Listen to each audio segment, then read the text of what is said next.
apa Gong kowe iki? Nganggo keyboard.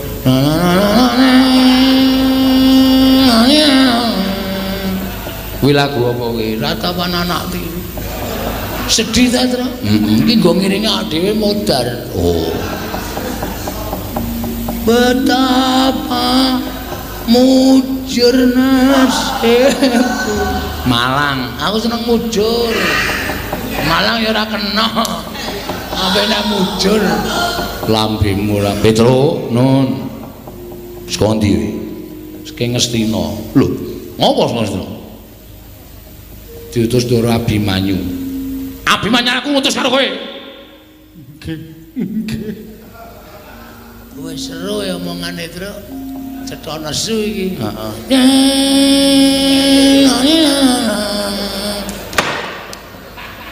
Du pandasmu kowe. Anggrono sedya nane ana. Tulung sawangen. Oh kuwi iki pantai layar. Aku lagi nyiptake bedayane ora iso rampung tak pentaske ya terus. Ya. Ngopo sing Ngastina? Ditut Ndoro Abimanyu. Lah ya Abimanyu ngutus kowe ning Ngastina apa? Panjenengan boten prisa to? Ora. Ndoro Pandhawa niku pun tigang candra kisah saking negari Ngamarta. Lho. Pandhawa sena 3 sasi nang masa negara Ngastina, Ngamarta. Nggih. Lah kok aku ora krungu kabar? Ah, mboten ngerti wong ya niku lelu meneng-menengan kok.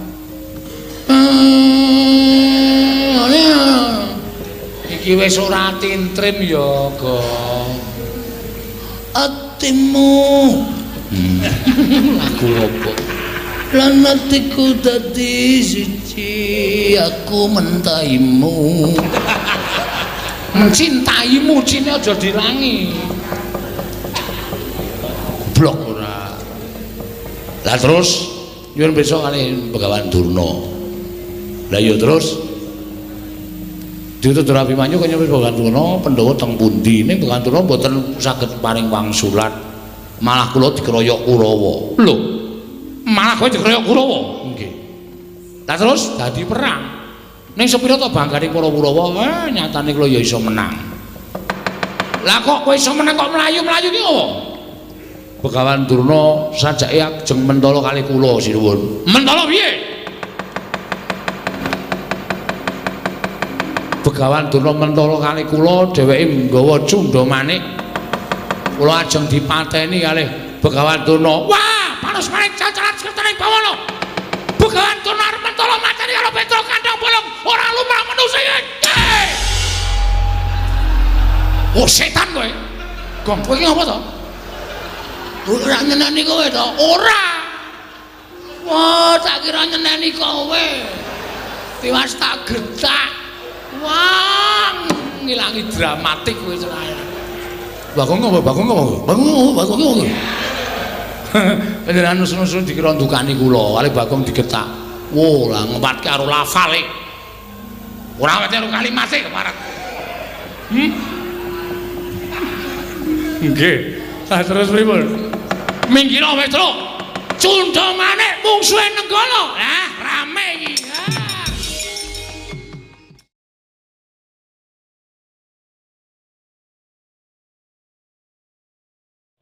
Sapa sing ngampi-ngampi Kakang? Lho, panjenengan boten ngerti. Pandhawa menika duweni panakawan ingkang ampuhe kegila-gila. Bebasan jimat ingkang bisa ngucap, pusaka ingkang bisa kandha. Mboten sane kejawi namung Semar Badranaya. Semar niku tak derajate kacepik.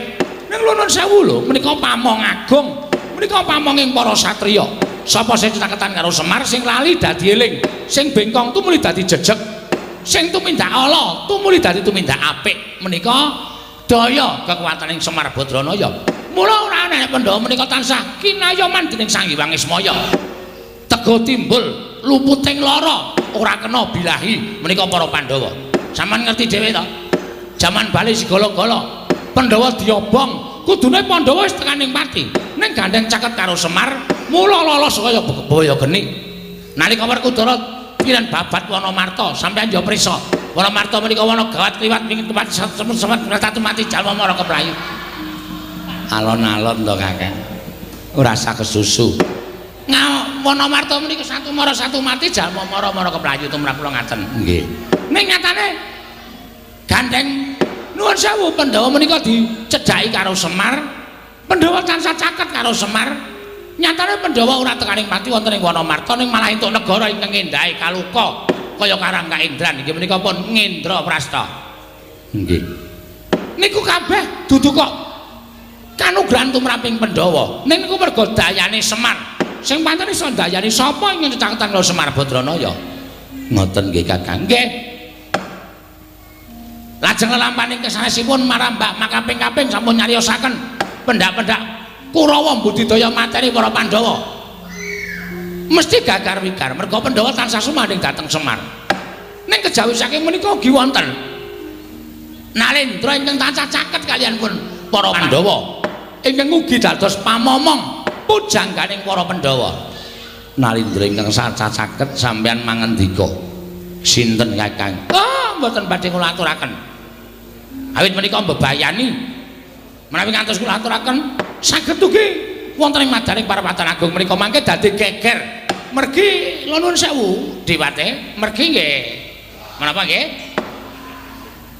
Anu, menapa? Punta, mboten sah wedi. Sampeyan niku mang paring pangandikan, "Oh, Duna." Wonten dawuh nggih. Ingkang gadhahi panguwaos wonten negari Ngastina menika kula. Sampeyan kula paringi purba wasesa mang paring pangandikan. Sapa sing kudu sirna dhisik sadurunge Pandhawa tekaning pati? Merga wong-wong niku sing ngayomi marang para Pandhawa. Nuwun sewu, Ken. Lah kok samangke kula nuwun sewu radi sami bundel penggalihipun. Menika ngrembak perkawis menapa? Wong nyatanipun sampun cetha. Pamonging Pandhawa menika kalih. Setunggal Semar Badranaya. Nuwun sewu angka kalih menika wujud Nalendra. Kula aturi paring dawuh Nalendra sinten? Oh, nggih, panjenengan kok mboten dong-dong. Panjenengan kok mboten jelas-jelas. Sampun kula aturaken bilih Nalendra menika cetha, mboten nate pisah kaliyan para Pandhawa. Mbok paring pangandikan to Kakang Durna ampun diubeng-ubengke.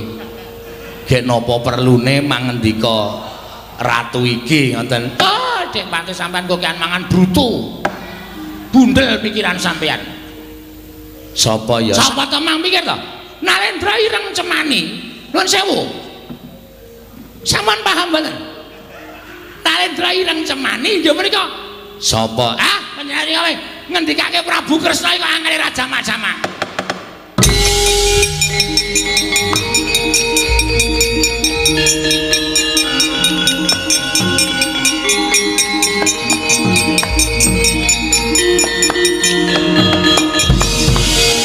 Jagat pasane Lubata wayak lur jagat Pathik Indra Jala Dewaku. Ngandel ora.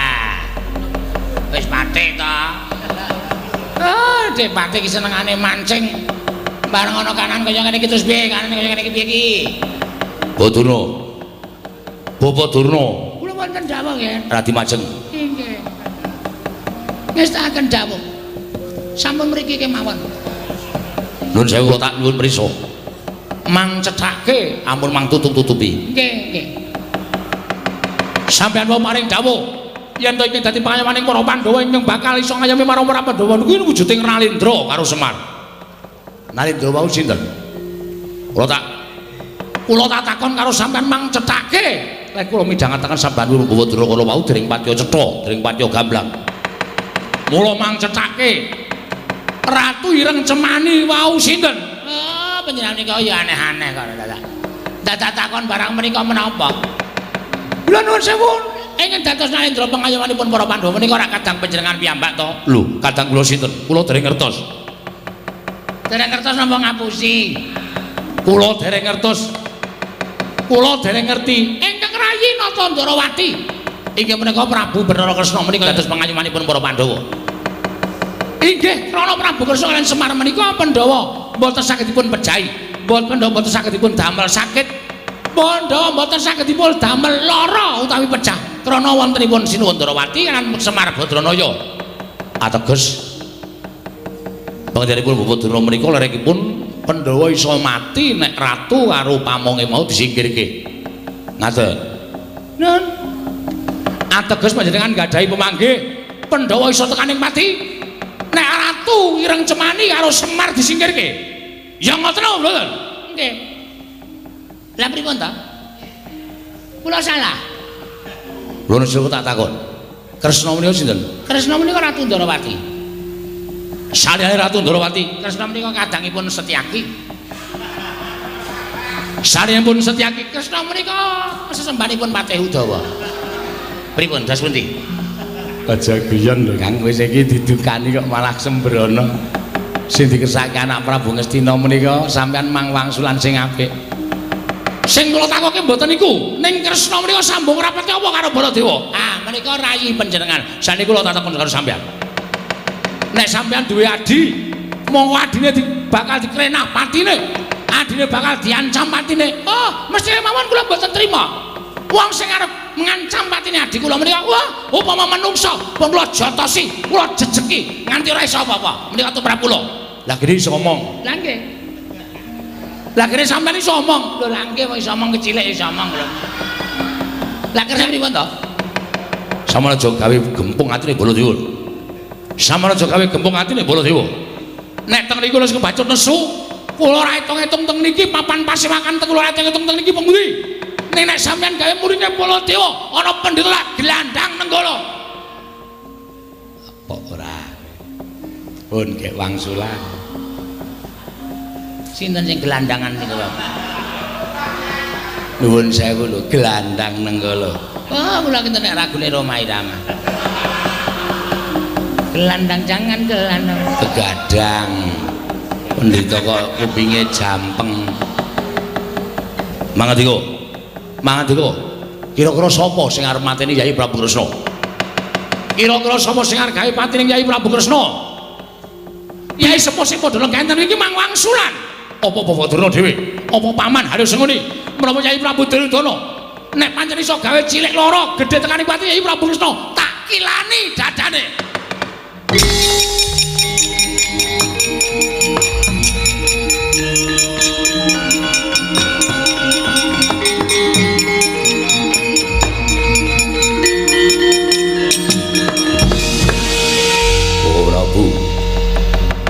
Ora Bu, wonten dawuh.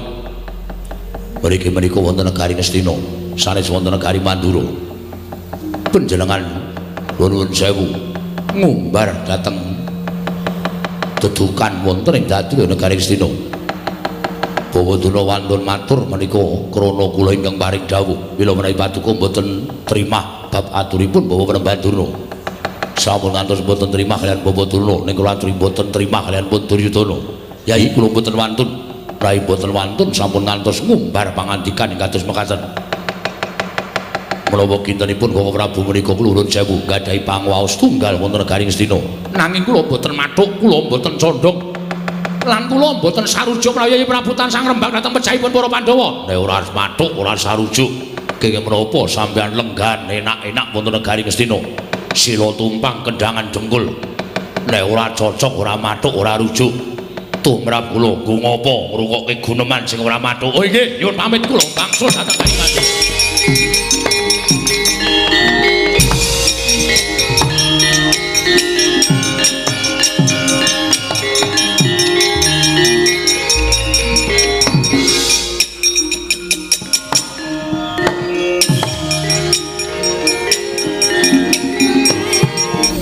Menika wadidine sowanipun Panakawan Petruk. Ingkang sowan wonten negari Ngastina. Lha iki kok malah ngane-anehi Kakang Durna. Pripun Dewate?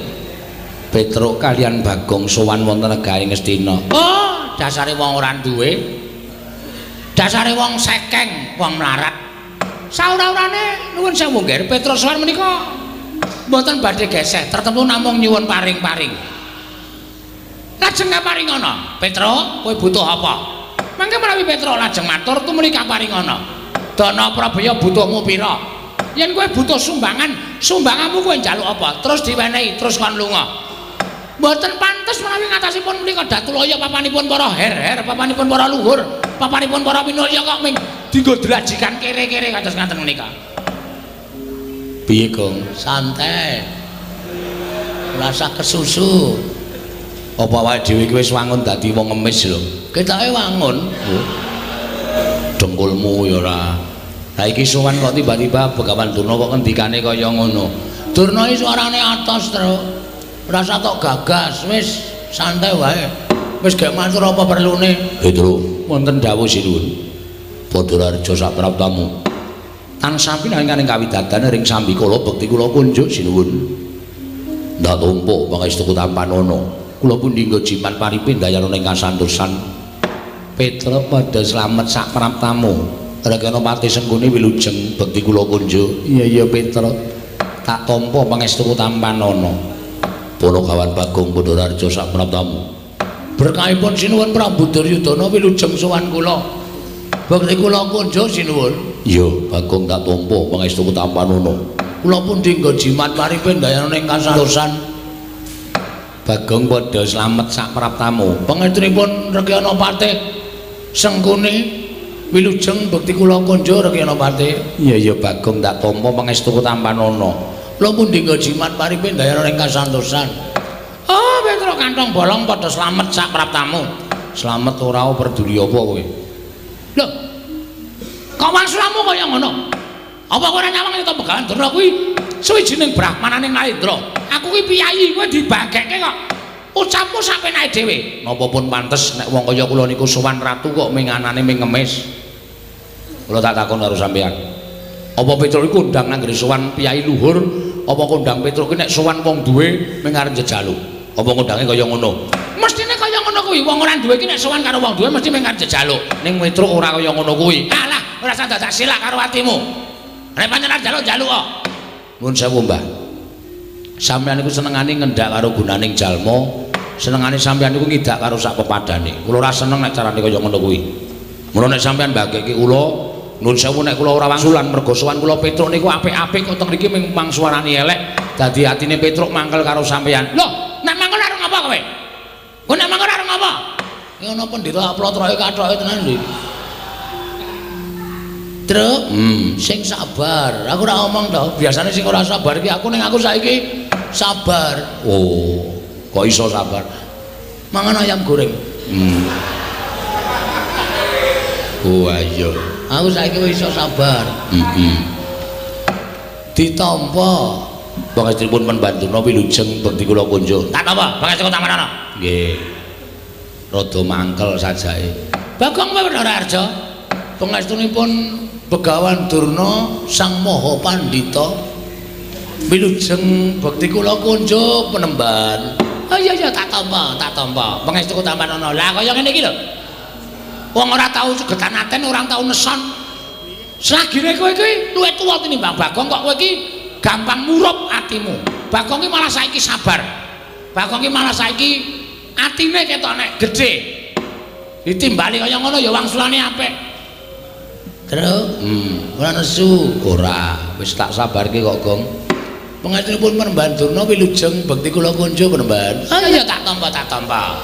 Pangestuku tampanono ya, Bagong. Nggih. Mergi nang nganti kula wani karo sampeyan. Sampeyan niku arepa pendhita balane kewan-kewan. Hus. Kok balane kewan-kewan? Nyatane sampeyan ngepek kewan, ora ngepek menungso. Loh, iki ketoke alus ning saya atos iki. Oh, ketoke kepenak suarane ning saya ora kepenak. Bagong aja ngrembu perkara kaya ngono. Sing apik ya Bagong, sing sabar, sing ikhlas. Nggih. Punakawan Petruk, wonten dawuh sinuwun. Sawise satata. Nggih. Ana wigati apa? Mula kangge matur marang panjenengan ingsun. Sepisan ngaturaken sembah pangabekti, ndungkap angka kalih. Sowan kula menika dipun utus pepunden kula inggih menika Ndara Abimanyu. Abimanyu anakku, nggih. Ya kene Abimanyu utusan nglawan sira Punakawan Petruk. Mugi andadosna ing kawuningan Ndara Abimanyu menika pendak dinten muwun.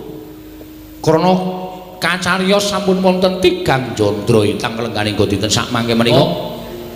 Pepunden kula Pandhawa 5 cacahe menika nilar negari Ngamarta mboten dipun mangertosi wonten pundi papan lenggahipun. Lah niki andadosaken sungkawaning kalih para putra klebet Ndara Abimanyu.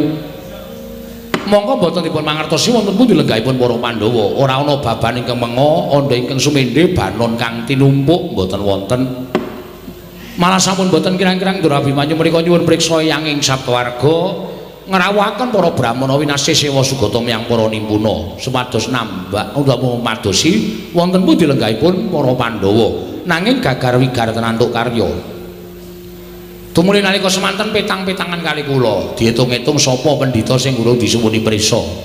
Lah kok magragap Ndara Abimanyu paring dawuh Petra kowe sowan ning Sukalima. Gandeng Kanjeng Rama Kanjeng Wanjadipati kuwi duwe guru sing banget dibekteni. Mula nyuwun prisa karo Eyang Penemban Durna Pandhawa nilar praja kuwi lenggahe ning endi. Nek panjenengan nuduhake matur nuwun, nek ora wis mangsa Baranga Petruk klepat kula nilar Tanjung Anom nganti kalih Bagong sowan teng negara Ngastina. Dados wigatosipun kula menika mboten gadhahi wigatos kaliyan Sinuhun Prabu Duryudana. Nanging nuwun sewu, kula sowan mriki menika betah Begawan Durna. Mergi kala wau kula jujuk wonten ing Sukalima menika suwung. Mboten wonten tiyang babar blas lawange gembokan. Dumunten wonten cantrik sing matur kali kula nek Begawan Durna sowan teng Ngastina. Wes kula jujuk sowan mriki. Nuwun pangapunten nggih sinuwun. Sowan kula wonten sanipun Sinuhun Prabu Duryudana menika mboten betah kaliyan panjenengan. Ning kula badhe nyuwun ngampil Begawan Durna mboten ketang namung sekedhap kemawon. Badhe kula suwuni prisa wonten pundi lenggahipun para Pandhawa dinten sakmangke menika. Nek Begawan Durna saged ngaturaken kula akoni nek pendhita pancen kondang monyor-monyor pendhita kalugengrat wasis wasiteng ngesi. Ning nek Begawan Durna ora iso ngaturaken wonten pundi lenggahipun para Pandhawa pun sarembug kalih Bagong wiwit dinten menika Durna kudu minggat saka Ngastina. Pun ngoten mawon matur kula menawi wonten lepatipun nyuwun pangapunten, sewu lepat nyuwun pangaksama. Oh Durna, wonten dawuh nggih. Petruk matur kados mekaten. Bapak Durna sampun tanggap kula semanggaken, kula caosipun Purbawasesa. Petra, pripun, Mbah? Kowe butuh karo aku to, Panakawan? Nggih. Bakal takon apa? Mbok penak jagongan niku adu arep. Ora kok ungkur-ungkuran ndak ora kepenak li dirasake. Oh iya, aku tak maju. Nuwun sewu kemarengaken kula majeng nggih. Kula semanggaken Bapak Durna. Durna ina panalinganira majaring ratri. Linenggak jangganira kapisanan. Aneng perang Bratayuda.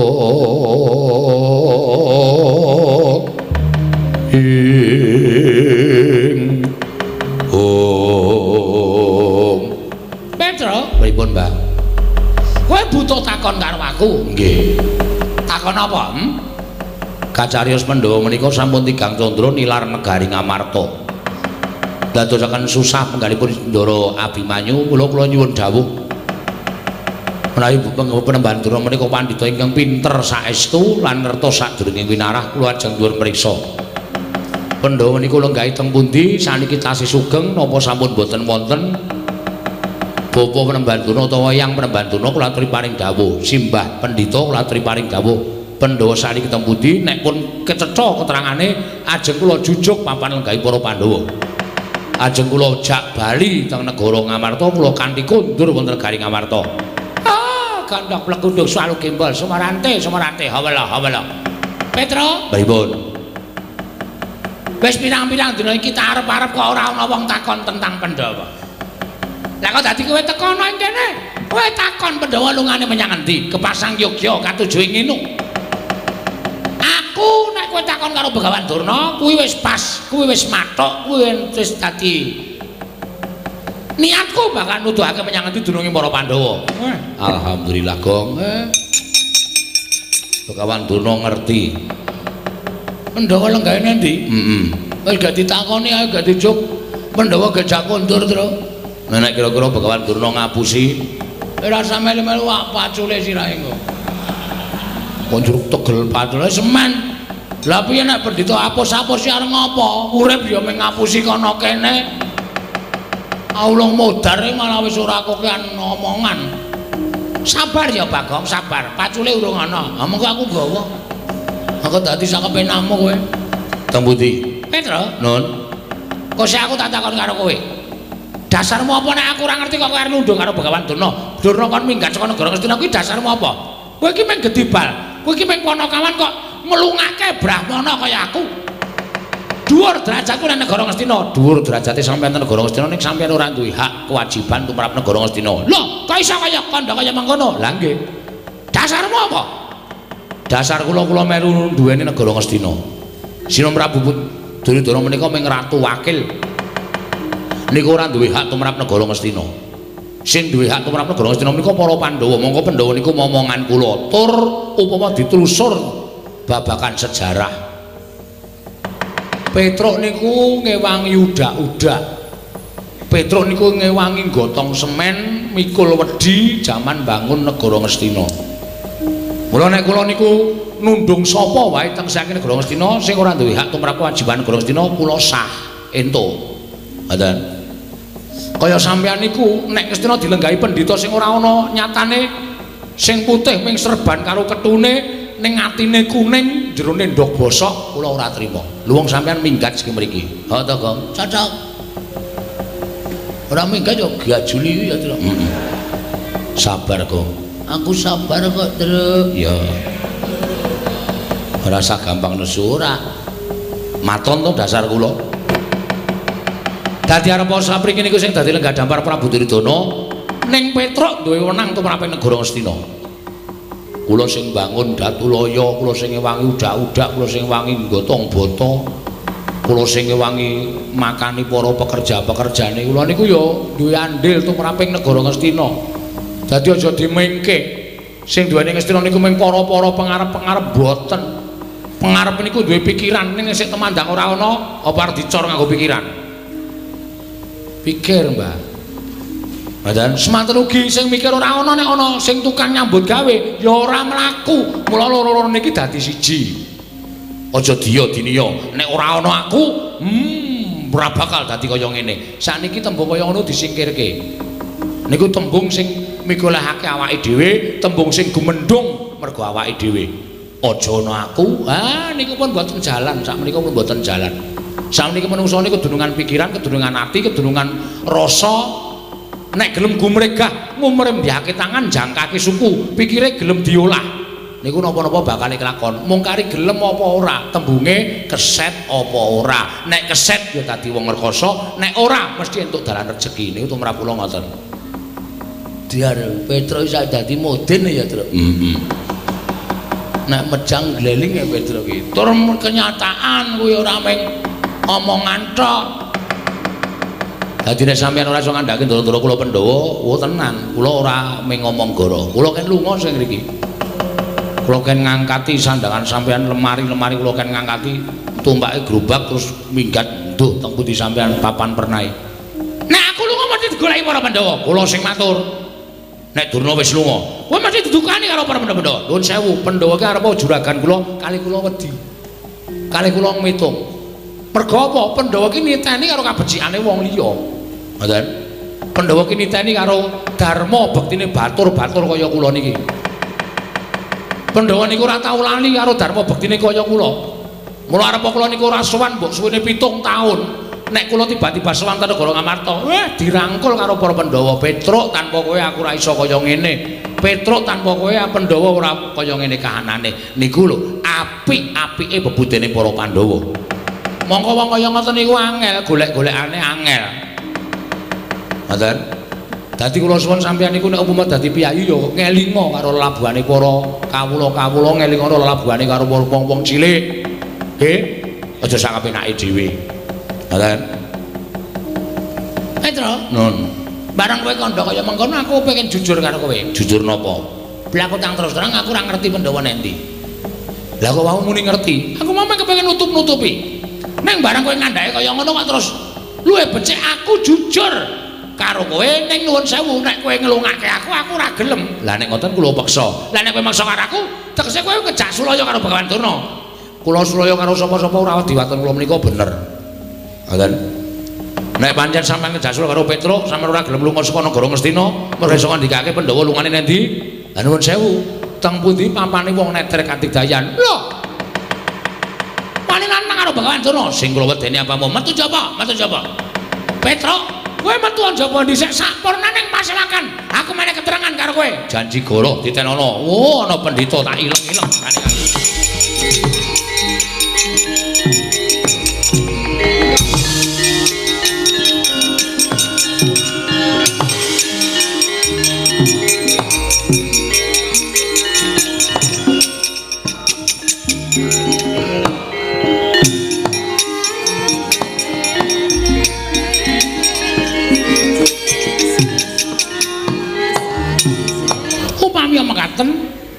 Malam menika tumrap kula Kamasang Yogya katuju ing nginu. Lha dipun kados pundi paduka paring dawuh mekaten. Lho, Petra kaliyan Bagong menika awon tanpa warni menika kegiatanipun para Pandhawa. Kula sampun matur menawi Pandhawa menika kinayoman piyai kalih. Nggih menika pun Kresna kaliyan pun Semar. Monggo Semar menika kagungan putra 3, Gareng, Petra, Bagong. Nger menawi badhe nyerahken Semar kedahipun dipun ginakaken srana ingkang alus jaranipun. Anake dipateni sik. Mengkene anake dipateni Semar nelongso. Menawi Semar nelongso piyambakipun tentu sakit. Kembange wong sakit menika pecah. Semar pecah kantun mejahi Natandrawati, Natandra mati kantun mejahi para Pandhawa. Lho, menapa mboten jenius? Sampeyan iki ngomonge kaya sak kepenake dhewe lho. Menika ngaten ya Adipati? Nggih, Pamanarya. Wonten dawuh ketapne para Sata Kurawa. Petruk dibondo tangane kerincung sikile gedene pateni nek Negara Ngastina. Lah rak malah goleke gawean to Kakang Dena. Sak napa mboten sago. Nek sago diketapke, oh inggih ngestaken dawuh. Dinten semenika pasewakan kula bibaraken Surtayu wonten timbaling dawuh sinuwun. Budal kang padha sibungsun kundur kedaton. Kula nuwun paramadal wasilan sing ati-ati aja kaya bocah cilik Dimas Surtayu. Kaya wis ora ana dawuh maneh. Purna gatining mananggilan sanadyan kundur daton jeluk saking dampar menika nampi gambaran gading kadhiraken sangganing Promban Cedi manggung ketanggung Jawa Paloro ing sami ngambil upacara ning Keprabon gawe setengah saking Mandra tindaknya Sri Naranata lamun katinon saking Mandrawa kaya tansah reruntungan tindaknya Sri Naranata wau.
Sengguni pripun kabare enten pawartos napa ngawi sangganing para sata Kurawa manwerti Paman Sengkunar metu nglatar numpak dukar kula Dursasana nungsung kabar Man Sengguni numpak mitmini kula Dursasana nungsung pawarti werta Man Sengkuna numpak kereta kula Dursasana nungsung pawarta Man Sengkuna ndase atos kula nungsung pawarta Pamanadyan putra pun Kartomarma cemadung dawuh Paman putra pun Swatama cemadung dawuh lha Bat Bapak Dalya Ceguri dan keputra pun Durmagati cemadung dawuh Bat kepripun kabali Wonten pawastos napa kula cemadung dawuh Man kula pun cicit raksi nyanyadong dawuh Man pripun kabare wonten Bapak Pari damel menapa Man kula nganglungaken janggon nilingaken karna mama papa Mas Tuti dawuh timbalanipun Paman Harya Sengguni Dursasana lho Kartomarma Asatama Surtayu Citraksa Citraksi Durmagati Durgempa Dursasena kabeh wae para sata Kurawa lho iki ngene ya Le rembugan jroning pasewakan ora ana kejaba mung kepengin gawe srana patine para Pandhawa nanging durung rampung gone padha rembugan babak angalyani jujul anusuli sowane Petruk kantong bolong ngandhakake ento Pandhawa ninggal Praja Ngamarta monggo wis sawetara wektu Udakara wis sak telung candra rekake takon ngalan Penemban Durna nanging malah dawi gegeran mula kang sangka kuwi Dursasana kabeh Kurawa diketapake budal lumarap golek menyang didununge Petruk lan Bagong ketemu bondo tangane kerincung sikile leboke pakun jaran gedhe-gedhene dipateni ya kula Dursasana walah nggih Man mboten ken kandru sulun ayo nderek udu napa sing didhawuhke Paman lamun sendika ngestakaken dawuh mangkata dina iki lho nggih ngestakaken dawuh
tinututi lamun katututan lamun mangsa prawira daya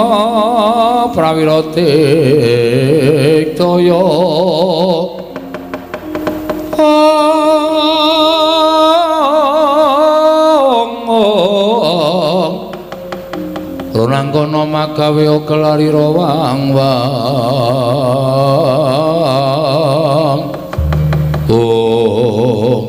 Petro Ndara Surtayu ya enten apa Gus sing kula entosi Dede Kurawa sing kula tenteni sanes para Santa Kurawa ning Begawan Durna sing kula suwune priksa teng pundi lenggahing pundhing kula Pandhawa ingkang sampun sawetawis wekdal nilar praja Ngamarta Petro nun Blokasuta wae Begawan Durna bapa Penemban Durna ora priksa menyang ndi lenggahing para Pandhawa mulyan kowe takon karo bapa Penemban Durna aku sing bakal meni mangsulan karo kowe Panjenenganipun sinuwun utawa Penemban Durna pun tetela wis cetha nek ora ngerti ya pancen ora prisa. Lah nek ngoten gampang mawon nek pancen ora ngerti ya Penemban Durna lunga saka negara Ngastina. Lah terus sampeyan rawuh mriki wigatosipun aku dijawuhi dening Paman Sengkuni kene nyekel karo kowe. Nyekel napane? Lho, awakmu iki. Kersane tak bondo tak krincung sing kaleboke pakunjaran. Gedhe kok tak pateni Petro.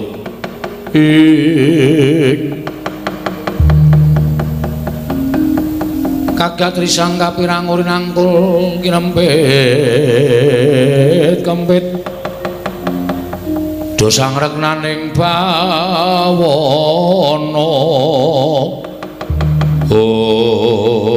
Wilasar ora ngerti sangkan marane lha kok malah Petro tekan negara Ngastina kok kaya arep dikrenah patine mula ora usah dadak kowe bongo ora usah dadak kowe selak ulunga tanganmu tak bondo tak krincung sing bagi pakunjaran Mas nek pancen sampeyan arep mateni karo Petro monggo ning carane sapi mang jagal sik nek wis kula ambruk ora duwe daya mang pateni kula manut wani karo Surtayu sing tak wedeni awam kowe biyen tekan saniki kula mboten wedi karo sampeyan pecah diadamu sirna Margolayu mang maju mriki jajal-jajalan karo Petro minggir kok ya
dawuh Petro. Mang mriki.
Jajalan Petruk ngobrak-abrik para Sata Kurawa iki malah sing ketok Bagong. Iki Petruk ngejak aku, Mas.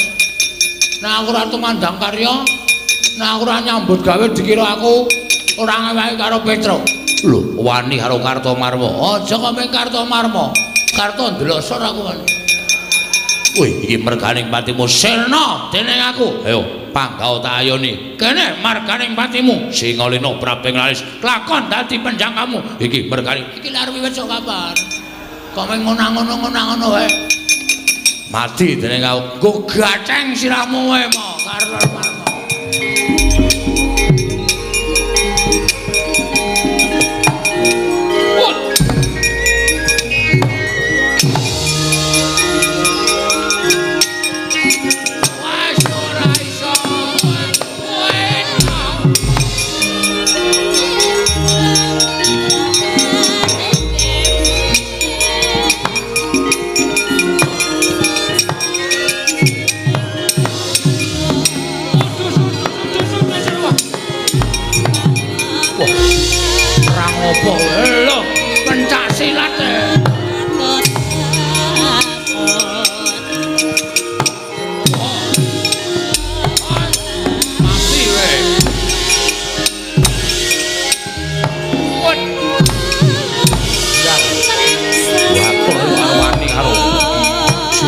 Ayo.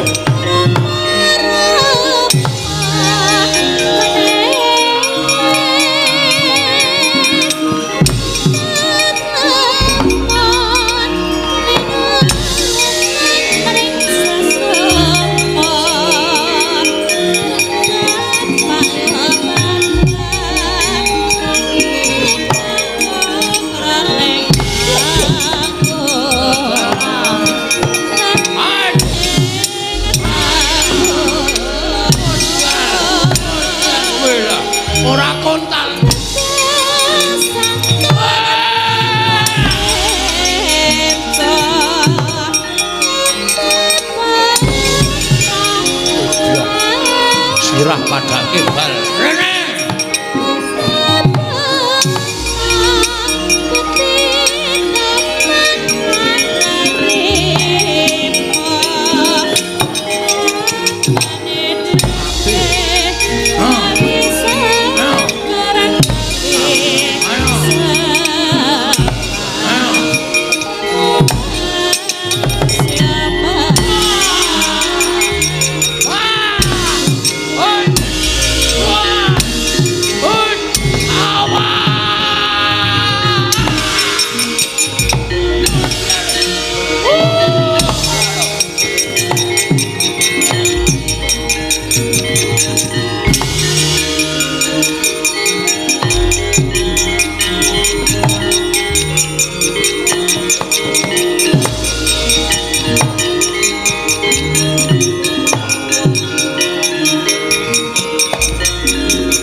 Gong,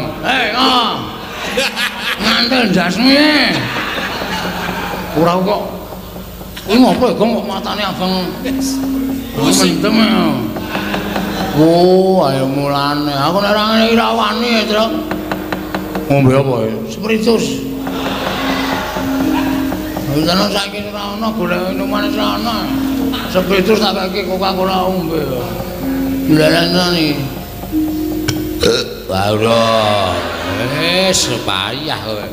Kok kene, Tru? Wis kok leren ngono.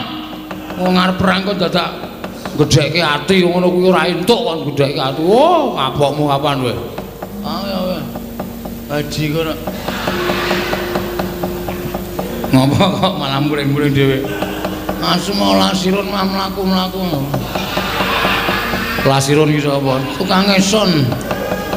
Ora tungguson mah mlaku-mlaku ndasa asikanan. Oh, sapa-sapa kok?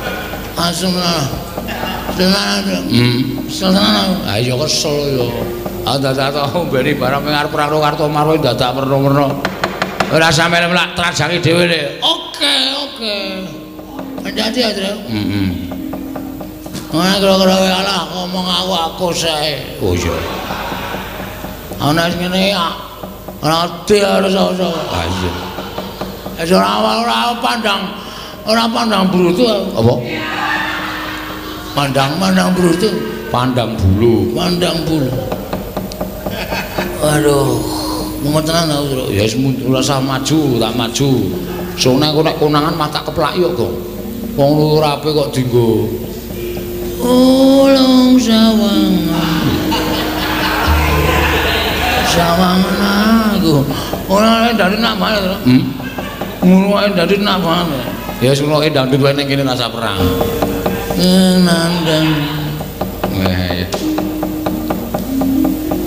Aji karo ditinggal dhewe. Awar turu ning pangkone sinden-sinden. Ndur sapenake dhewe ora. Arep ngusah-ngusah ning kono. Ben awak pengen. Ya. Lah trajange dhewe le. Heeh. Hati-hati ya, Tru. Ya.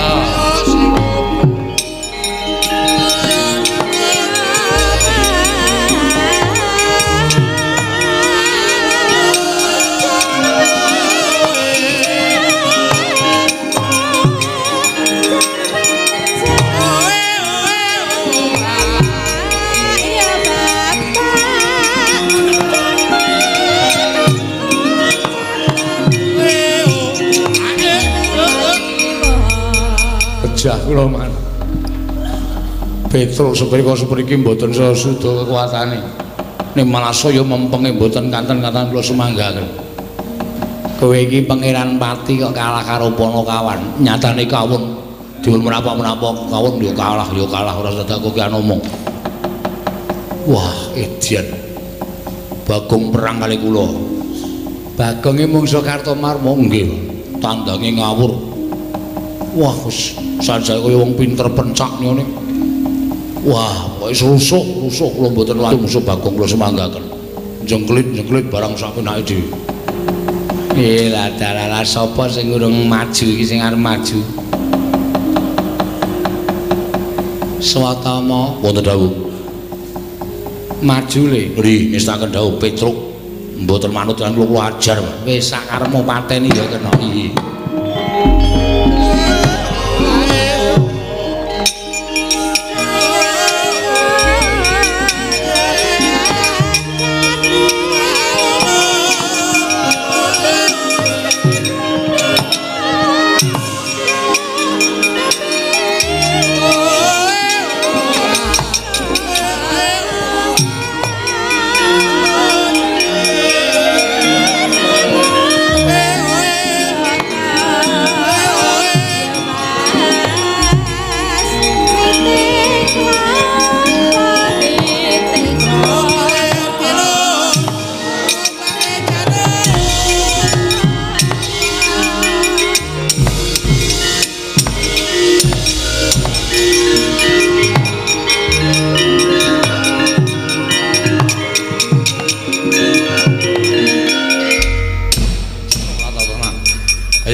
Arep menang karo Kartomarma menang karo Raden Surtayu musuh Swatama entuk musuh kowe ayo Ayo Walesan. Petro kowe diantemi kok meneng wae mlirik matamu. Kowe menungso apa kowe? Kowe panjenengan apa? Lah kok dadi kowe meneng wae. Ayo Gage. Ayo Walesan. Kowe ngece karo. Kowe ngino karo. Dume tak antem ora apa-apa, matamu mlirik. Kok anggemu aku iki anak pendhita, kowe mung anak batur. Diantem kok ora apa-apa malah mecicil mripate. Anggemu apa? Ayo, kowe malah suaraku, malah suaraku.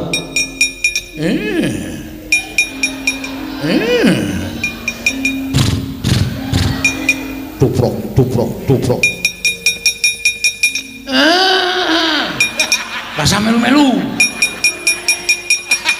Aku gungae terus. Rasa melu-melu togong ngene.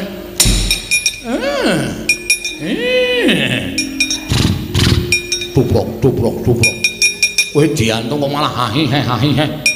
Kowe malso kowe, malso, malso. Tuprok, tuprok. Kowe anggap apa kowe? Ora sembrono ngono. Aku ki anak pendhita. Lah kok dadi kowe diantem kok ngahi-he. Tuprok, tuprok, tuprok, tuprok das matos. Kowe iki diantem kok ngahi-he. Eso, kowe cecak. Lho.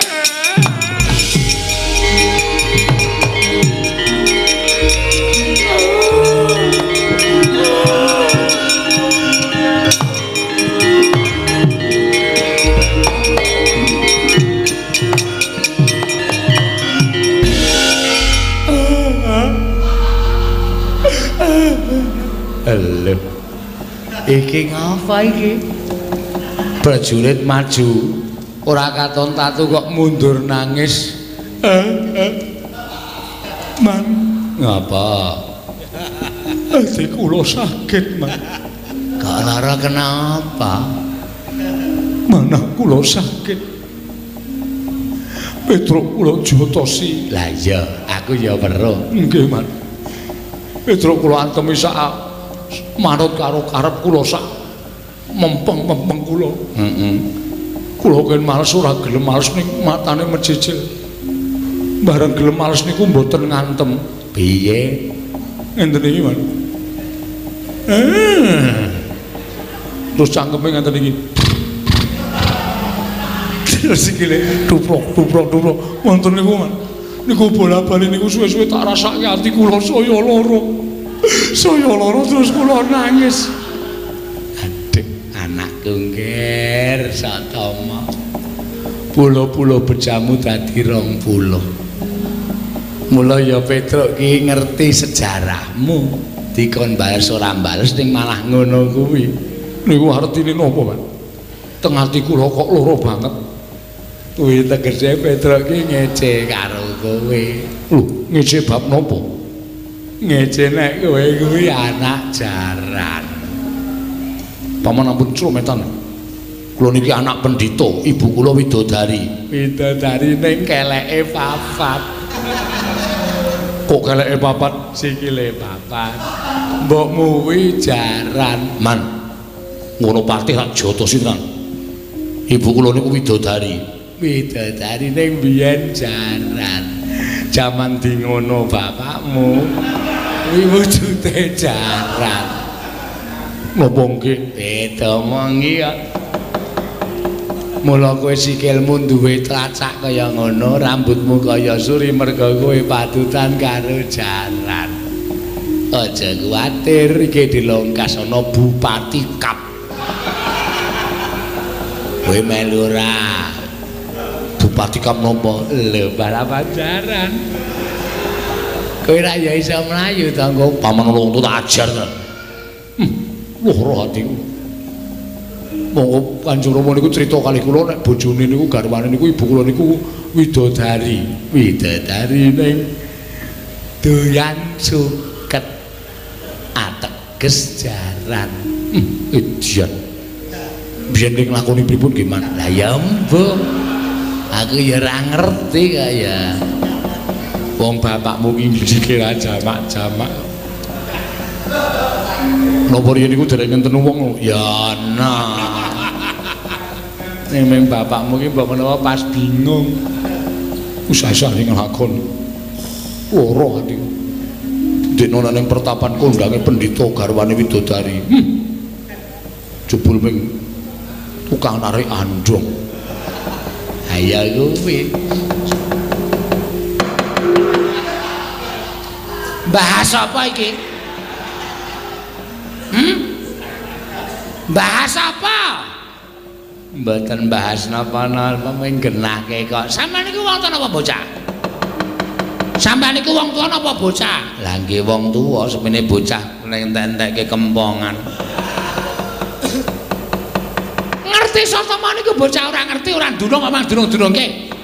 Ngerti sotama niku ora weruh karo kanan senatane kok mang weruh-weruhke. Sampeyan seneng nek kula kepirangan? Ha. Sampeyan bunga nek kula isin. Iya. Oh, endah-endane patih sengkuni. Ngerti kancane wirang malah dipirang-pirangke, malah digejek-gejekke. Petro Kantong Bolong. Kowe aja ngino araku. Aja ngecek karo Sotama. Ayo, Begawan Durna tanti ngono legane atiku. Wah, kowe iso menang karo Begawan Durna. Bumi langit tangkep Petro Kantong Bolong. Tuprok, tuprok, tuprok, tuprok.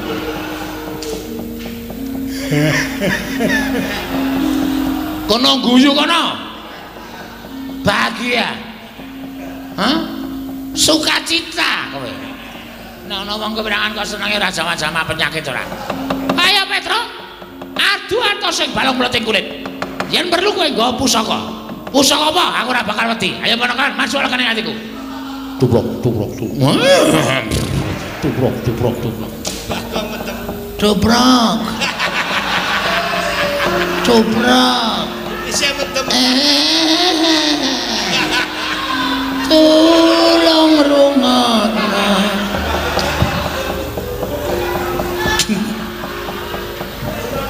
Wong mumet sirahe kok ya dadak melu ngecil. Oh, pancen penyakit kabeh. Petro ya penyakit, Bagong ya penyakit, gugu karepe dhewe.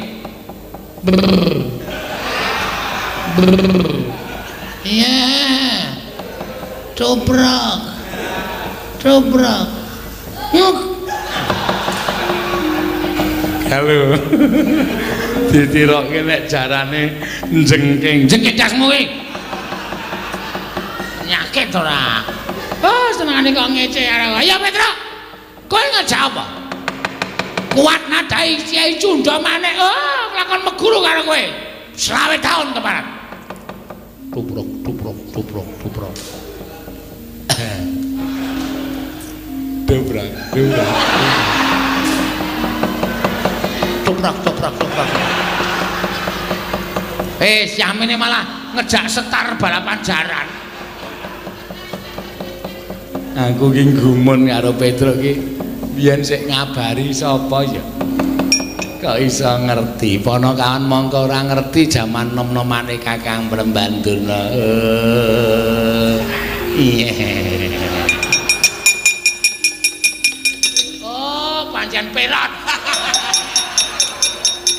Ngece karo aku sengkuni Perot. Kose to. Sampeyan niku eceran ya eceran aja nyandak sak dhuwuring tenggak. Perot ya men. Wong sampeyan yo eleke kok dadak pendhita kok irunge kok manuk bedet. Ya men, Ninara Perot cangkeme. Ninara bedet irunge. Ninara Perot cangkeme. Bedet Perot. Bedet Perot. Bedet.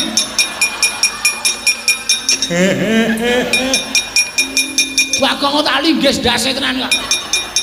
Ora ngerti perkara kamu ni bedet-bedet dengkule atos ora. Lho, Bagong ngerti nek sampeyan pun pendhita kaya manuk bedet. Ya bedet sampeyan Perot. Bedet Perot, bedet Perot. Tetrat. Tetrat. Arat. Durung muni kok wis diwangsuli ora. Aman cepet-cepetan ora. Perot. Oh, cah adil kae nek mrene ngece sampeyan nek merono mece kula. Meneng mawon. Nggih, nggih. Diem, nggih. Anggere sing ngece tendiangi sampeyan. Mboten, Mbak. Petro. Ayo. Mrene yo. Tandang ana bedet. Aduh. Syukur. Ayo kowe ketuntun ora. Ora gelem mundur nang padukan kabetetan. Piye ya iki? Sik tak raup sik Depate. Nggih. Ndak ketuntut terus ora.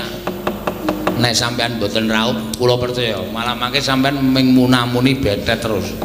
Mergo sampean niku gampang eling-eling kata-kata sing pun mangucapke. Mergi nek mboten sampean mikir mboten dadosaken perot ing penggar. Iki iso bebayani mergo nek sampean maju ra beto Kyai Perot. Aku gak iya ta iki. Ora raup. Sik ta, lagi kula nggih raup. Kula ya klera-kleru e. Ame raupe kok gentan sampeyan iku ngerti ora nek raup niki banyune betet banget. Lah. Sampeyan madiri kok mengke ndak ketularan oleh kula Perot. Aduh. Gugu karepe dhek panas wae jajaran. Petro ketiban Kyai Cunda maneh ora jeblok ketemu aja tutang.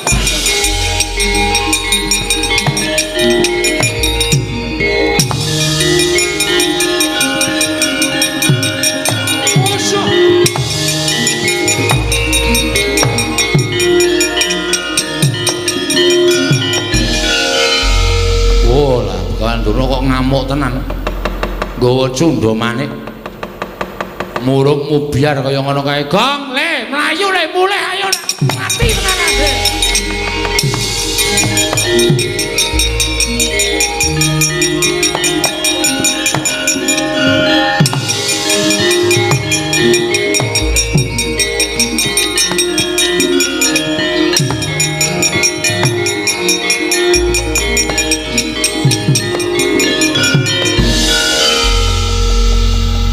Petro. Nggih.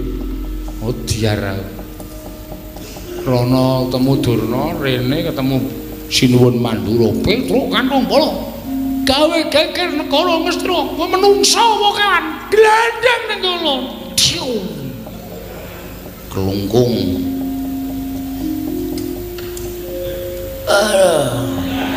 Iku ngopo to Mas Durna mari-mari adus kono. Tak gebyure ndasku, Tru. Sapa itu? Dursasana. Udu. Ngawur. Sinuwun Mandura ngono. Hah? Sinuwun Mandura. Wah, macing. Gong. Sinuwun Mandura iki Sinuwun Mandura. Hah? Sinuwun Mandura. Asem iki krungu Kartomarma. Wow, selip kupinge ora. Sinuwun Mandura to? Mati awake dhewe. Hah? Mati. Kok iso? Durna saka kono, Sinuwun Mandura saka kene. Kono Cunda maneh kene Nenggala. Waduh. Iya, Tru. Ayo sembuh. Pasrah wae.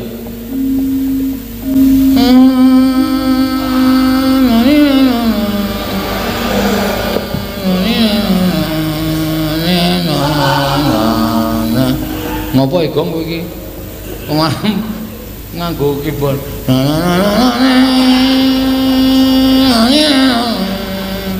Kuwi lagu apa kuwi? Ratapan anak tiru. Sedih ta, Tru? Iki nggo ngiringi awake dhewe modar. Oh. Betapa mujur nasibku. Malang, aku seneng mujur. Malang ya ora kena. Ampe nek mujur. Lambemu lah Petro, nun. Saka ndi kowe? Saka Ngastina. Lho, ngopo Ngastina? Diutus Ndara Abimanyu. Abimanyu aku ngutus karo kowe. Nggih. Wis seru ya omongane, Tru. Cetha nesu iki. Heeh.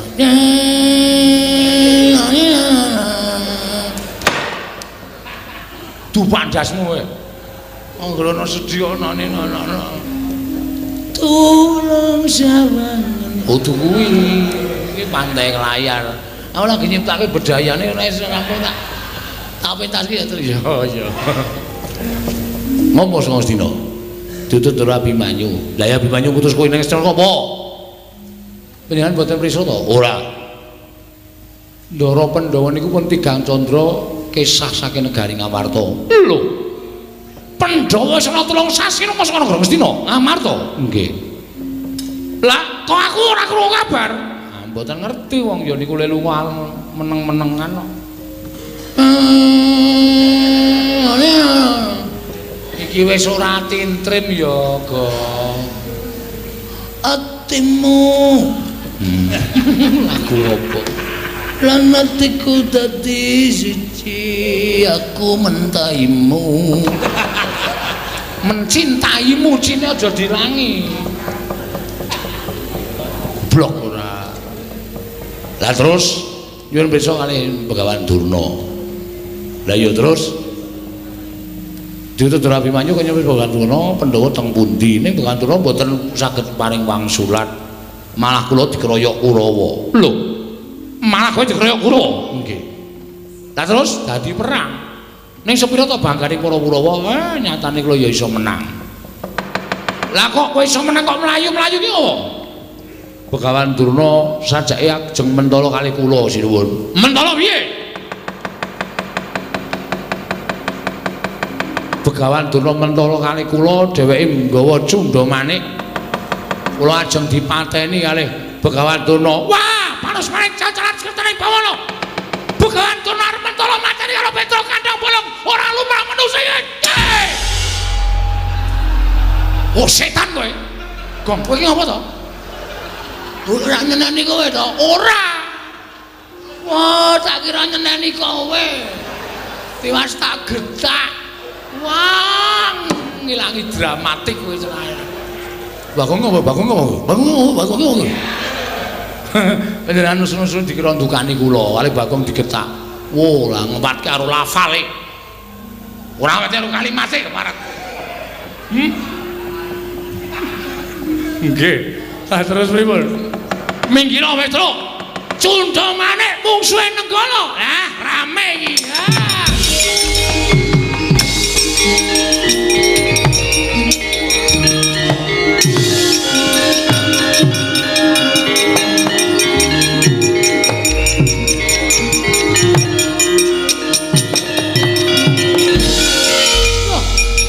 Mereka anak Prabu Mandura. Nggih.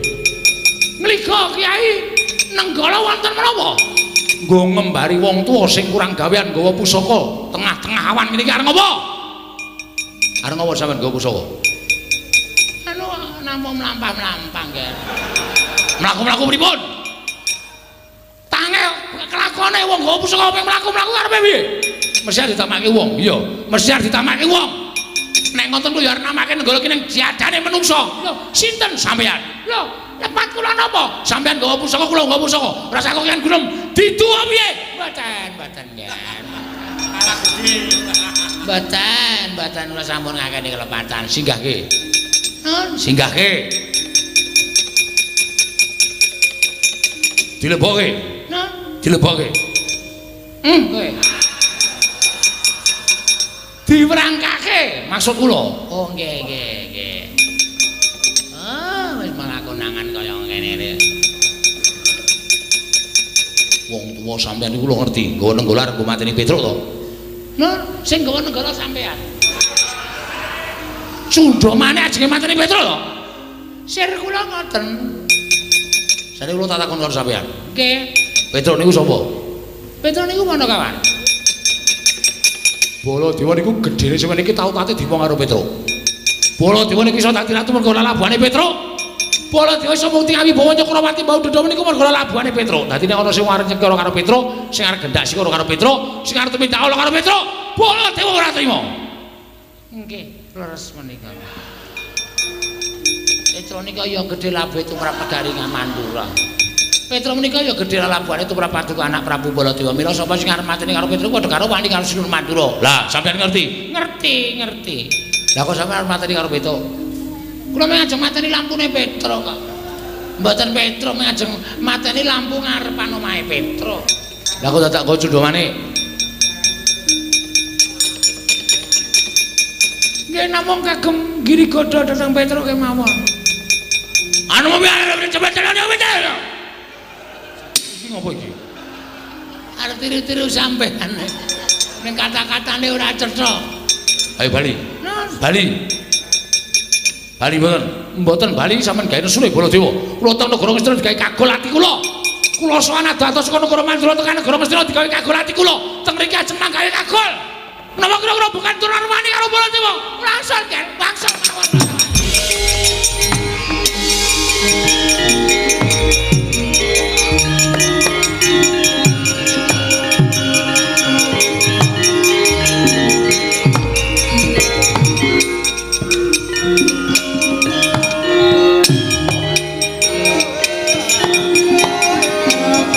Saiki kowe bali, nggih. Sing kurang gawean ki Abimanyu. Lho, lak utusan kali kula kok. Lah iya. Mesine utusan karo kowe kuwi golek pendhita sing luwih ampuh. Golek pendhita sing didaya. Aku kuwi saben dina campur karo Begawan Durna iki kapitayanku sithik karo Penemban Durna. Lah kok dadi dadak utusan sowan Begawan Durna ki nak ngececeh wektu to. Oh nggih. Mangke nek sinuwun utawa Ndara Abimanyu ganggu kula kan matur pripun? Omongo yen to Abimanyu kon pasrahke perkara iki kalian bapakmu. Lho. Bapak kula? Iya. Bapak Semar? Iya, Semar. Semar ki arep pemimpin derajat ngaceplik kuwi Ponokawan Batur nanging kae Dewa Ngejawantah. Kae dhisik Sang Hyang Bathara Ismaya. Mokal Semar ora ngerti menyang ngendi dununge para Pandhawa. Mula nek nganti Semar ora iso ngandhakake menyang ngendi lenggahe para Pandhawa. Wajib Abimanyu ora trima marang Semar Badranaya. Oh nggih, mboten ming Ndara Abimanyu, kula bapak, kula barang ora bakal trima. Karo bapakne Semar nek pancen Semar niku wong ampuh tenan ya, Kong. Oh iya ta kok. Oke. Ya. Sing ngintip. Nek ngoten kula nyuwun pamit sinuwun, sing ati-ati aja kaya bocah cilik niki matur sembah nuwun. Ya mulih ya. Kula tak matur Ndara Abimanyu, ya sing ati-ati aja kaya bocah cilik Ponokawan Petruk. Sing sayo sing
kanang mamujeng ngori jeng layake ngret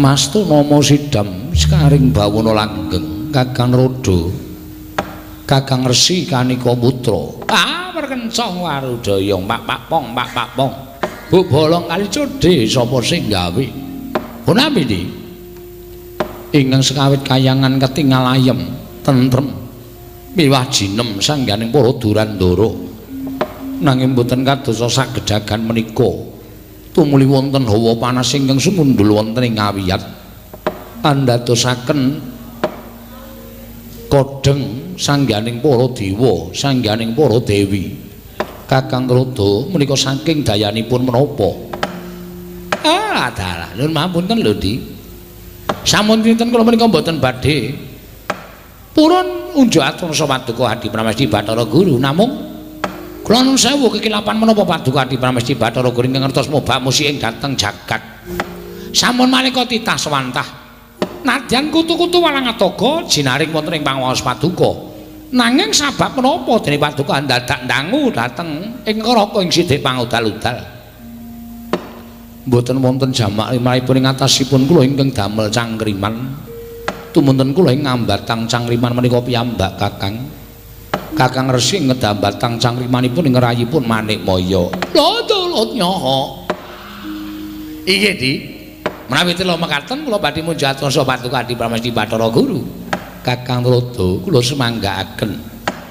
Ingin dadosaken gara-garaning kayangan menika mboten sami kejawi namung kasutapanipun titah Paduka inggih menika wayah Paduka para Pandhawa.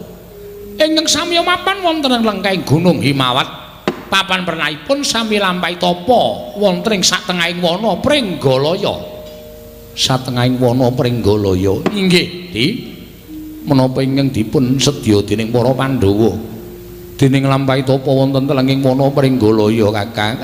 Menawi babagan perkawis menika tentu kemawon Paduka Adi Pramesti Bathara Guru mboten badhe kekilapan. Ingkang mekaten, Di. Lajeng pareng Paduka Adi Pramesti Bathara Guru kados pundi? Mbok menawi jumbo kalian kanugrahaning kembali katampi. Duweni kanugrahaning kembali mandhap wonten ing Janaloka Kakang Rada. Pundene kanugrahan menika kala wau tasih sinengker dening panguwasaning dewa. Nanging para Pandhawa tuhu satru ingkang tanggap ing sasmita, tuhu satru ingkang lantip panggrahitanipun. Nadyan Jawata dereng matedhakaken sasmita bilih badhe matedhakaken kanugrahan. Iwa semanten para Pandhawa wayah-wayah kula sampun kepareng lampahi tapa wonten telenging wana Pringgalaya. Kakang Rada kanthi tumanggaping gati para Pandhawa miwah tumanggaping penggalipun manahipun para Pandhawa mekaten andadosaken katarima gesangipun para Pandhawa. Mila mboten nami aneh menawi sakmangke menapa ing sampun tinumbas kanthi sarana tapa brata menika ingkang rayi badhe matedhaken kanugrahan dhateng pun para Pandhawa Kakang. Ngaten menika kula nembe mathuk, ngaten menika kula mendhi gathuk. Menawi sampun dipun lampahi dening para Pandhawa menika menatandani bilih para Pandhawa menika titah pitataning jalma unusaning para menungsa Kakang Rada kasinggihan sabab jumbo kan pangandika Paduka dereng kemawon Jawata menika matedhaken kanugrahan ewa semanten Pandhawa sampun alampah apa wonten ing telenging wana Pringgalaya. Di ing mekaten tumunten kula namung kantun ndederek kersa Paduka Adi Pramesti Bathara Guru sumangga anggenipun purba masesuk dhateng wayah Paduka pun para Pandhawa anggenipun lampah wonten ing telenging wana Pringgalaya menika Adi Pramesti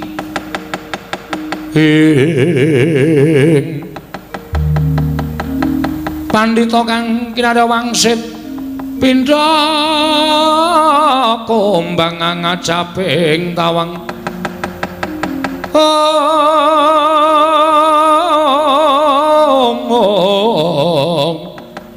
ngajaping tawang susuh angin ngendi gone Kakang Rada kula badhe nyobi dhateng semedinipun wayah kula pun para Pandhawa kula badhe anodi dhateng mantenging cipta para Pandhawa sarana kula badhe anggiri godha dhateng kasutapanipun para Pandhawa. Kanthi cara menapa Paduka badhe anggiri godha dhateng kasutapanipun Paduka Adi Pramesti Bathara Guru? Kadidik ingkang wenang nganggayuh kanugrahan menika tanah sanes kejawi namung pambayuning Pandhawa inggih menika pun Puntadewa. Mboten ketang sakmangke ngraosaken dayaning wahyu kelebet para Pandhawa sekawan cacahipun badhe ngraosaken dayaning wahyu. Nanging ingkang langkung wigatos ingkang nampi kedah pun pambayuning Pandhawa. Inggih. Mila kula badhe nyodhi dhateng mantenging cipta pun Puntadewa, tuwin kula badhe nyobi dhateng ikhlas ing raos kelawan pun Puntadewa. Sarana sakmangke kula badhe saren wujud dadi satu berbiran Kakang. Sato berberan kados pundi? Kula badhe manjalma kanthi wujuding inggih menika wujuding Garuda utawi Raja Wali. Wondene Kakang Rada kula suwun wujud inggih menika peksi Dara sakmangke merpeki ungganing para Pandhawa kanthi lampah rewa-rewa jengandika Kakang Rada badhe kula tedha lan kados pundi sakmangke para Pandhawa ingipun milujengaken dhateng gesangipun peksi Dara menika kala wau nanging kedah kanthi adil lan wicaksana. Dalah nggih cocok matuk. Nah ngaten tumuli salin wujud iki monggo Kakang kula dherekaken. Monggo Dik kula dherekaken.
Mupang wangaruna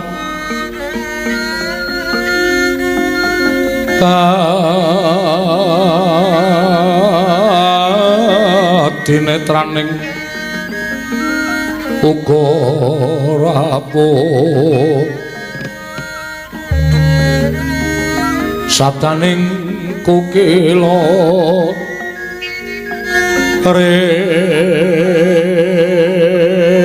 kanikara sakatar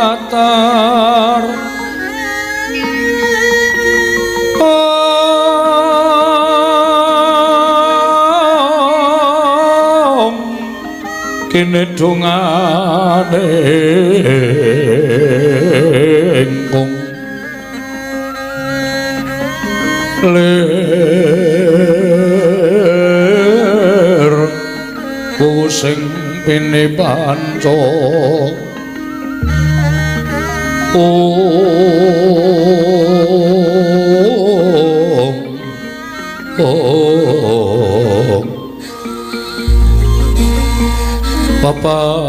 papatoking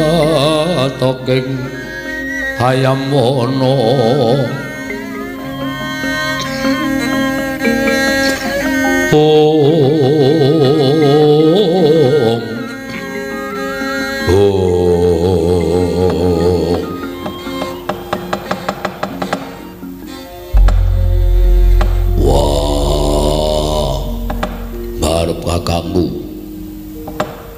aja mbok kira aku aning ganggu nggonmu nglakoni tapa brata nanging kadreng nggonku kepengin ngerti wiwit budal saka negara Ngamarta barep kakangku ora taren apa-apa ora paring pangandika apa-apa marang adimu malah saiki mapan ana ing tengahing alas wis pirang-pirang candra suwene barep kakangku ora jugar nggone nglakoni tapa sediamu apa lan karepmu piye yen pancen mengko apa kang dadi karepane barep gambuh karo apa sing tak pikirake. Mestine aku ora bakal selak, bakal nyengkuyung karo adeking bareng kakangku ngene nglakoni topo ning celenging alas Koko Prabu. Kepareng Mbah Barono dhateng ing raipun Arjuna. Samangke menawi sampun pono, menapa ing sampun paduka lampahi tartemtu ingkang raya nyengkuyung dhateng kersa paduka Kanjeng Koko Prabu. Nun sewu Koko Prabu, kepareng kula semadhong dawuh ingkang rayi. Nggih Koko Prabu. Menapa to ingkang ginayu dening paduka Kanjeng Koko Prabu teka paduka ngawon nglampahi tapa wonten telenging wana Pringgalaya mriki? Barep kakangku. Ndak suwun juga lo sawetara nggonmu nglakoni tapa. Paringa pangil dawuh karo adi-adimu. Aja kaya ngono. Aja kesuwen ninggal marang kewajiban kanalindran. Mundhak tetel kapercayane kawula marang barep kakangku. Ayo. Yen pancen barep kakangku kersa maring dawuh aku ngaturake panuwun. Lah yen barep kakangku ora kersa maring dawuh, wah ndaluk ngapura. Yen aku kudu bali marang Praja Ngamarta netepi marang kewajibaning kasatriyan barep kakangku. Sarating mandam sumala madangi jroning masarean ngenangi wadana katon remo-remo kalingan ngangrengeng sang Dyah Mananggung sumungkem guling ing Dara Arjuna wonten timbalan kembar wonten dawuh Prabu wonten dawuh pun Kakang nyuwun mangapura ingkang gedhe ya Yayi dene pun Kakang ora paring dawuh kelawan siadi ngerti lamun pun Kakang nampa sasmitaning Jawata ya nadyan durung pana apa ta ingkang sinasmitakake dening para Jawata nanging gandeng pun Kakang wis nampa sasmita tegese pun Kakang kudu nglakoni sasmita ingkang wis pinaringake marang Puntadewa nalika semana Puntadewa didhawuhi supaya mapan ana ing wana Pringgalaya mangsa semedi nglakoni tapa brata munggo apa to keparenging Jawata pun Kakang dhewe durung bisa gagapi marang keparenging dewa ingkang paring sasmita kelawan pun Kakang Dimas gunjang ganjing langit kelap-lapaton lir kincanging risang mawe gandrung ing dereng ngantos pariposami Balacana kasaru saking katebian kapireng penangising peksi Dara ingkang ngarujit penggaling Sang Puntadewa nalika semanten tuwi mulat lenggahing Sang Puntadewa siga niyup saking dirgantara ponang peksi Dara wau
gunjang kancing langit kelap-lapaton lir kincanging risang mawe gandrung Werkudara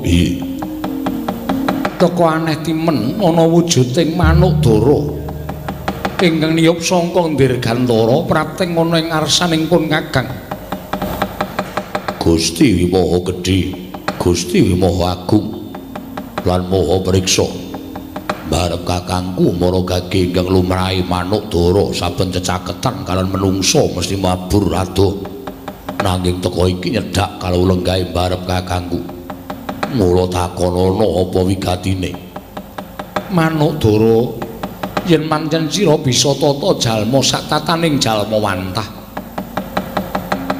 Sira kuwi sapa lan wigatine apa dene prapta ning ngarsaning ingsun? Waduh. Sinuwun sesembahan kula sampun boten wonten papan malih kinarya pengayomanipun ingkang abdi. Kula menika namung peksi dara limrah. Namung mugi andadosna kawuningan kula menika nilar endhog 3 wonten susuh kula. Ing nembe kula angremi supados sakmangke saged wenteh wujudipun peksi dara ingkang badhe nerusaken dhateng sejarah kula. Sira wujuding peksi dara lumrah ingkang ninggal susuh sababe apa? Teka sira mentala ninggal kelawan susuh. Mongko ndhog ingkang mapan ana ing susuh mau perlu mbok ngremi supaya mbabar wujud piye ing dara. Ingkang kuwi kabeh minangka dadi anak-anakmu manuk dara. Krana anggen kula dipun bujung tuwin dipun oyak-oyak kan satunggiling peksi ageng menika ingkang wujud Raja Wali tuwin Garuda. Sinuwun kula badhe dipun tedha dhateng Garuda menika kala wau. Satemah kula mlajar saking susuh kula. Tebih nggon kula mabur sampun sayah sewiwi kula. Tumunten kula nyuwun tulung dhateng Paduka Gusti kula Sanata. Mugi kepareng ngayomi dhateng kula saking Garuda ingkang badhe mangsa dhateng jasad kula. Mesakaken dhateng endhog 3 ing mapan wonten ing susuh kula menika sinuwun. Menawi kula pejah ateges kula mentala mejahi dhateng endhog ingkang badhe mbabar wujud piye.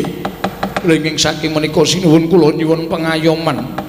Kula nyuwun dipun ayomi supados manuk Garuda menika mboten mangsa dhateng kula sinuwun. Manuk dara kene nyaketa kelawan aku mengko aku ingkang bakal menehi pangan karo Garuda ingkang oyak-oyak kelawan kowe peksi.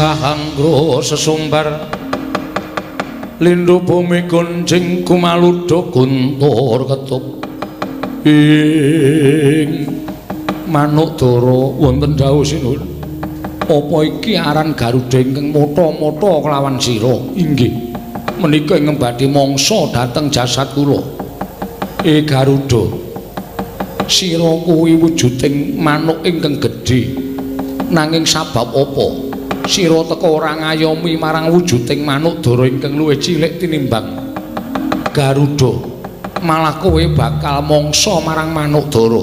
Nuwun sewu sinuwun. Menika sampun dados kodrating gesang manuk dara menika kedah dados mangsa kula. Apa kowe ora mesakake manuk dara lagi ngremi ndhog cacah 3 ning susuhe kudu mati dadi mangsanmu. Ateges kowe uga mentala mateni marang anake manuk dara ingkang isih wujud endhog mapan ana ing susuh.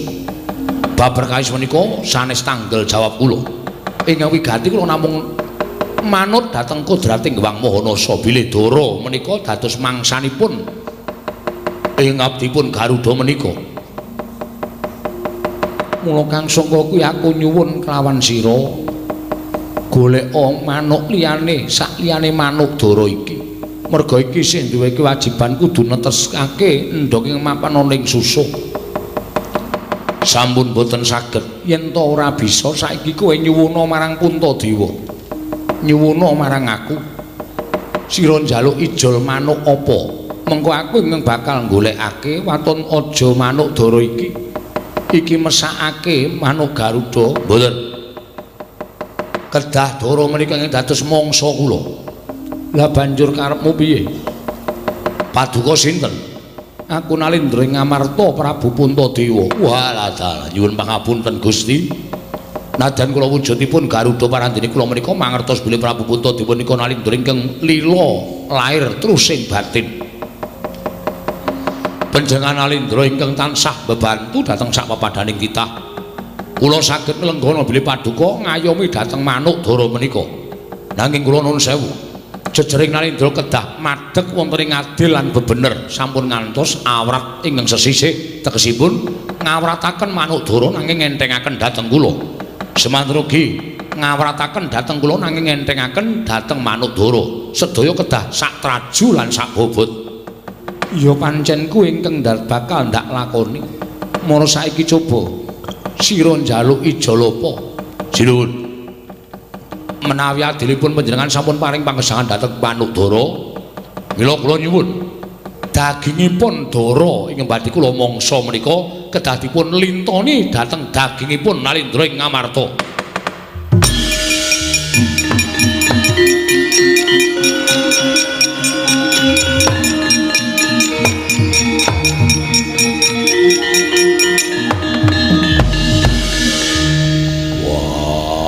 Arep kakangku.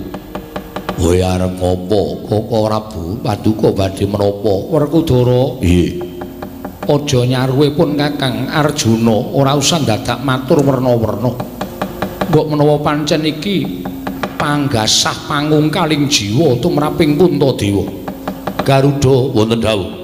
Apa ingkang bakal sira aturake lan wis mbok aturake marang Prabu Darmakusuma bakal tak wujuti. Ora wegah nggonku bakal menehi jol daging ingkang bobote padha karo Manukdara. Kabeh dadi srana nggonku ngrampungi perkara iki kanthi adil lan bener. Werkudara. Nggih. Arjuna kula wonten paring adhawuh. Golek watu sartane wujuding kayu ingkang dawa. Manukdara iki arep tak timbang karo boboting daginge Puntadewa Janaka.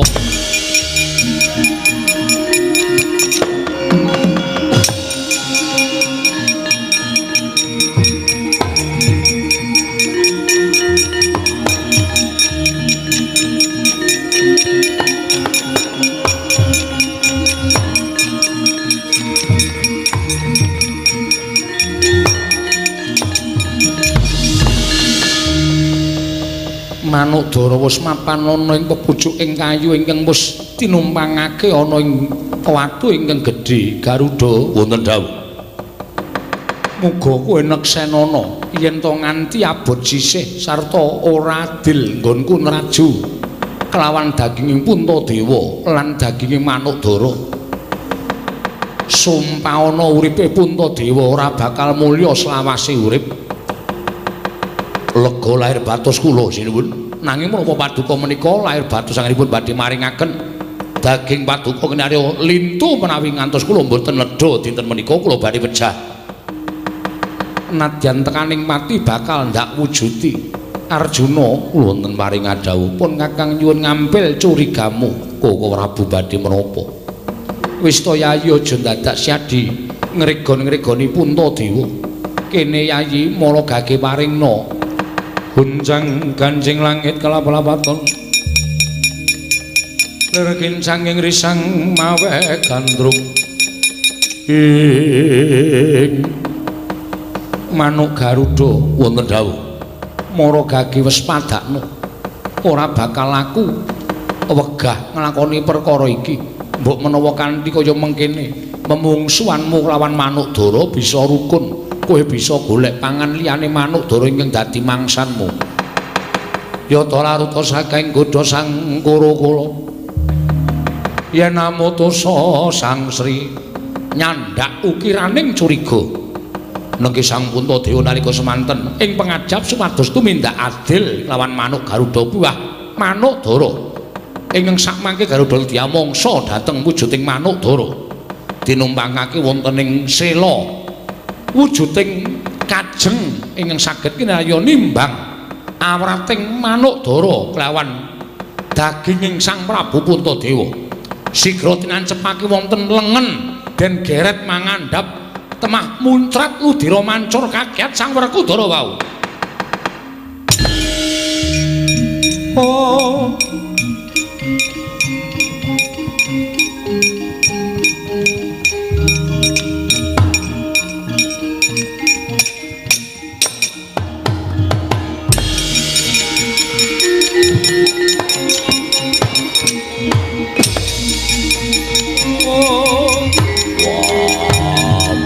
kakangku Koko Prabu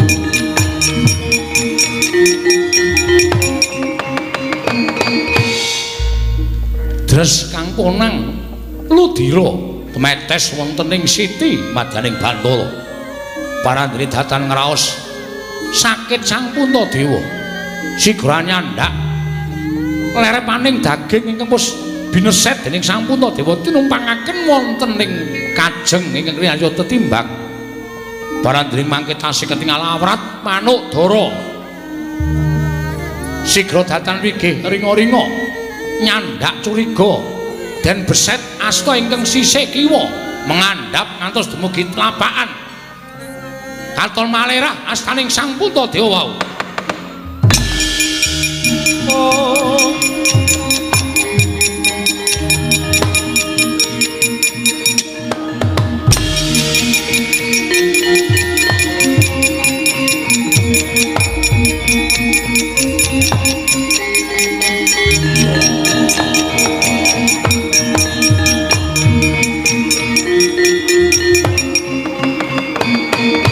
Asta kekalih abrang branang kebak getih krana kecalan daging sang Puntadewa tinumpangaken wonten kajeng ingkang Arya Traju parandene kalaning jagat gayaning para dewa kaya isih abot manuk dara ingkang samesinipun awrat daging sang Puntadewa parandene mangke jroning gumun ing batos angu padi adil lan bener sang Puntadewa sigra nyandak ponang curiga den tancepake wonten ing pupu den geret mangandhap ngantos dumugi dedengkul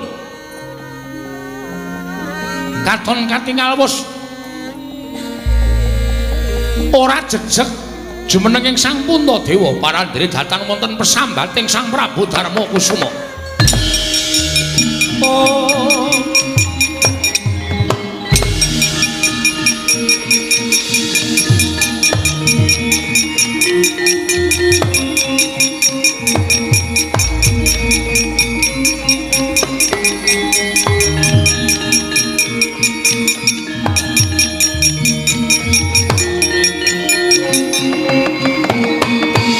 Pupu kiwa tengen bos bimeset dening sang Puntadewa.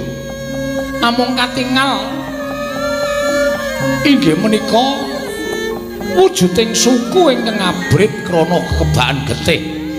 Parandene samangke tasih ketingal awrat manuk dara kaliyan daging sang Puntadewa.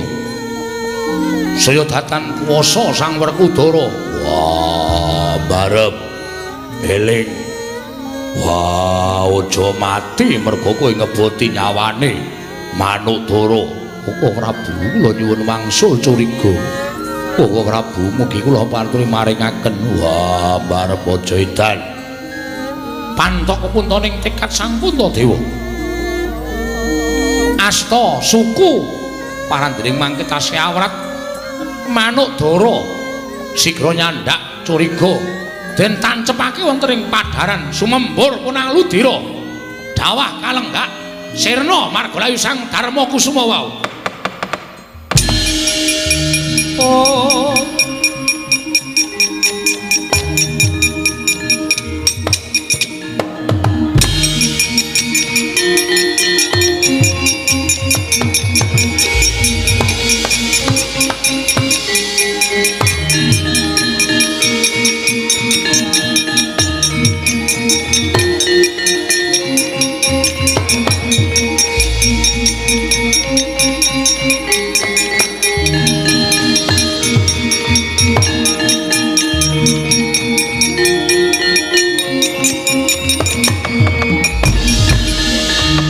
Suram Dewangkara kinggen lir manguswa kang layon denya ilang kang memanise wadananira layu umel jamrat nyomaratani ing Werkudara guru agekku aja kuwatir kang dadi atinira Arjuna ulunten maring adawuh ngerti yo lamun ingkang dadi Garuda mau yekti panjenengan ulun wondene ingkang dadi manuk dara mau Kakang Pukulun Bathara Narada ingkang wis sarembug nedya nyoba marang lair batine kadangmu Pambayun ya kuwi si Puntadewa.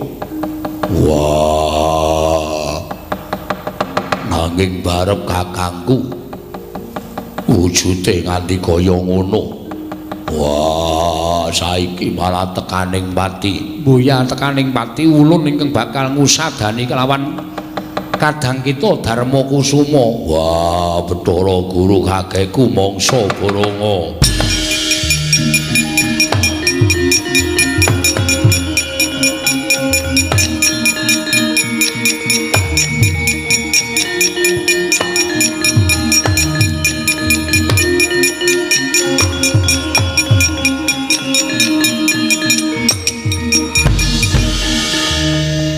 Sembah bekti kula kunjuk pukulun Puntadewa mboya ana titah ingkang penggalihe ngungkuli kelawan kita kulub wayah ulun Darma Kusuma sayekti netepi kelawan kondang ngumandhanging Nalendra Ngamarta ingkang lila lair lan batine lila lawan pati mungkin arya mbebantu marang sak pepadaning urip mula ora jeneng aneh lamun sira tinengeran kang ludira seta pukulun sedaya namung nindakaken jejering kewajiban ingkang wayah minangka dados titahing Bathara. Wah, dalah kok dadi kaya ngono.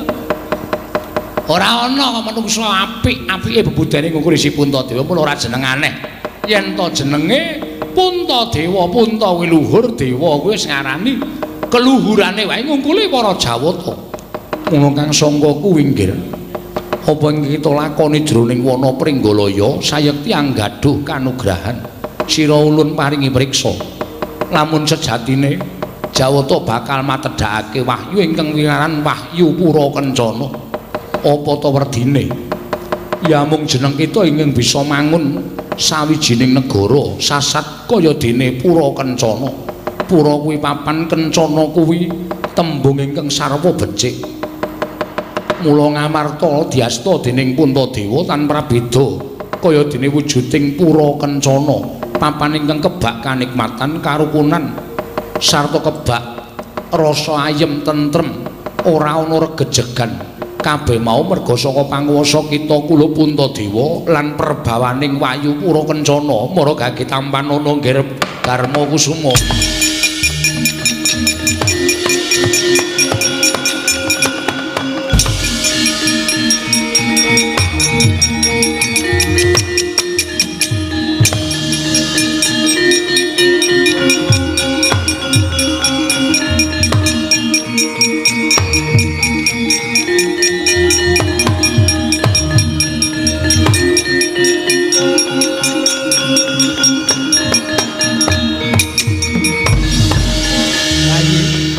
Damel bingung ngantos persasat mbotenku ingkang raka mboten wangsul dhateng Garing Ndarawati pengajaping manah kula mboten patiya kula badhe wangsul dhateng Projeng Ndarawati mboten pinanggih kan para Pandhawa Koko Prabu netepi dhateng sasmitaning Dewanggaya kanugrahan menapa wahyu Pura Kencana. Barep kakangku wis kelakon kedunungan wayu Pura Kencana jagat Dewa Bathara pun kakang melu seneng pun kakang melu bungah yayi kula mangayu bagya lan ngempil dhateng kamuktening wahyu Pura Kencana menika yayi.